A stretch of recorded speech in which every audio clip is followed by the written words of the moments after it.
Tradicija maslinarstva duboko je urezana u Istrijane, ali moderno maslinarstvo, podizanje kvalitete maslinovog ulja i praćenje svjetskih trendova stiglo je s učenjem.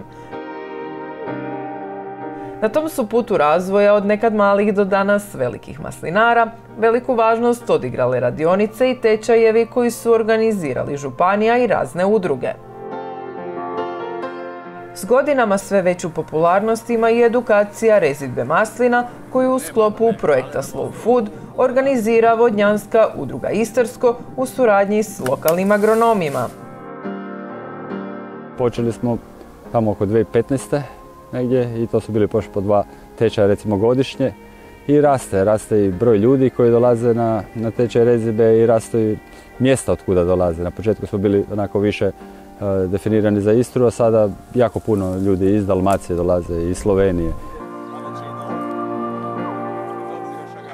Ove godine imamo ljude od Dubrovnika do Umaga, u principu sa cijele obale, neki su došli čak iz kontinentalnog dijela, imamo jednog gospodina čak iz Austrije koji je došao tu.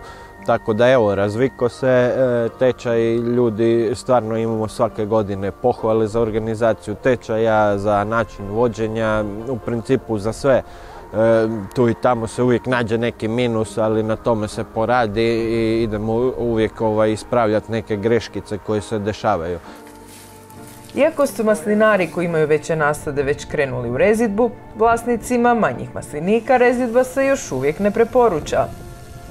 Općenito ljudi prerano počinju rezati masline. Znači u 2. mjesecu početi rezati masline, eventualno nešto u debelo, kako se kaže, se da napraviti. Ljudi, kako i mi tu na tečaju govorimo, znači oni koji imaju 100, 200, 300 maslina, ono što se može porezati u tjedan dana, prije 1.4. ne treba ni početi rezati.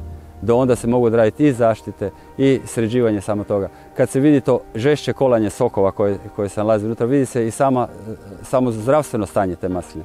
Jer mi nekad u doba mirovanja, ako krenemo s rezidbom, mi nju budimo. Onda vidjeli smo i prošle godine snijeg u 4. mjesecu. Znači jednostavno, po meni, odgađanje rezidbe, ako možete normalno, ako imate 100 maslina pa ih možete porezati, odgodite šta dalje može. Ne da bude u cvatu normalno, nego prije. Ali kod velike količine maslina vi jednostavno nemate vremena i onda krećete ranije. S time da ta rezidba onda treba biti organizirana tako da se najprije ide u deblje rezove, znači koristiti pilu, a onda kasnije sa škarama raditi prorez. Znači ako idemo prerano, prerano budimo, tu su mogućnosti nekakvih mrazeva i nižih temperatura. Druga stvar, ne znamo koje grane su u kojoj su u optimalnoj kondiciji, tako da i tu će nam onda to otežano biti režemo na slijepo. A ako je rezidba odrađena onda kad je već cvatnja ili kad je već punjenje tih resa napravljeno, tu je već onda velik trošak hranjiva koje je ta sama maslina uzela.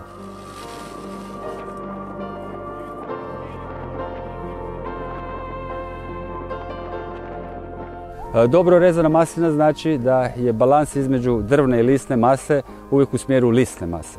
Ono što se najčešće vidi, najčešća greška u takvim stvarima je to da se jednostavno skida jako puno tankih mladih grančica koje su u biti one koje nose plod, a da se ostavljaju ove debele skeletne grane. Nama debele grane isključivo služe kao skelet koji nosi te mlade grančice koje nam donose prinos, odnosno maslinu. Druga stvar je da jednostavno u svim dijelovima krošnje dolazi jednaka količina sunca.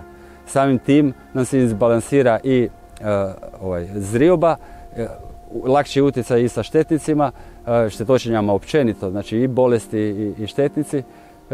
Zbog tog osunčanog znači zbog sunca i zbog smanjenja relativne vlage zraka imamo i manje potrebe za zaštitom kao takvom.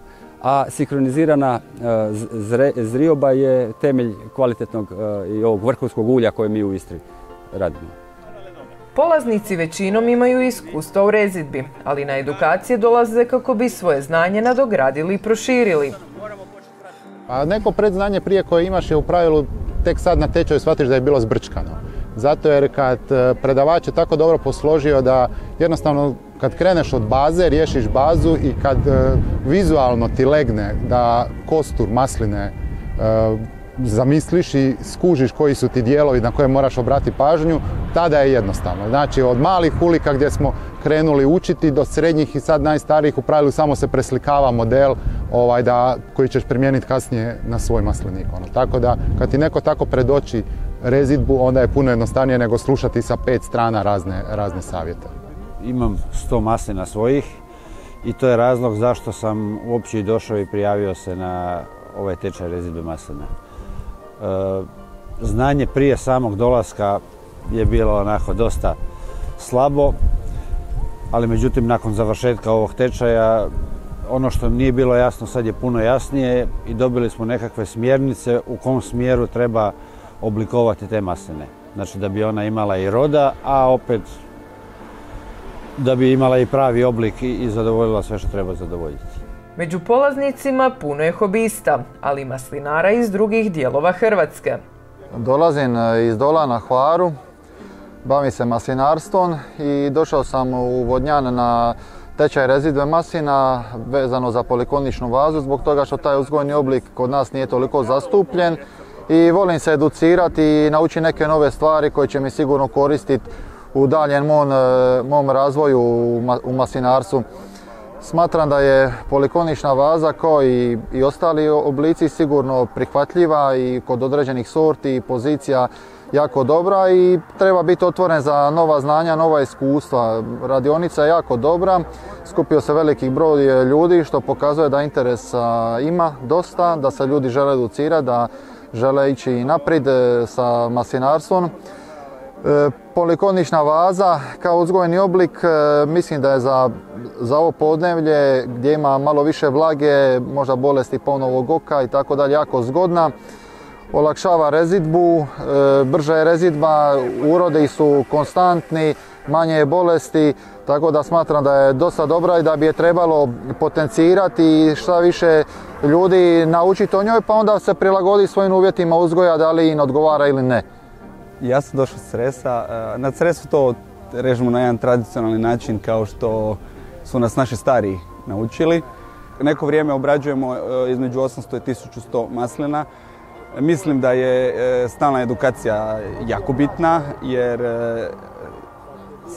sami proizvodni oblici i uzgojni oblici se mijenjaju, način proizvodnje se mijenja. Istina, na našim terenima je problem malo ta polikonična vaza, to jest vratiti stara stabla u tu formu, ali ako to donosi bolje rezultate, to je jedan od razloga zašto sam došao. Nešto vidjeti, nešto naučiti i kažem, nadamo se uz edukaciju i bolju rezidbu i doći na neku stalniju i konstantniju, ne nužno veću proizvodnju.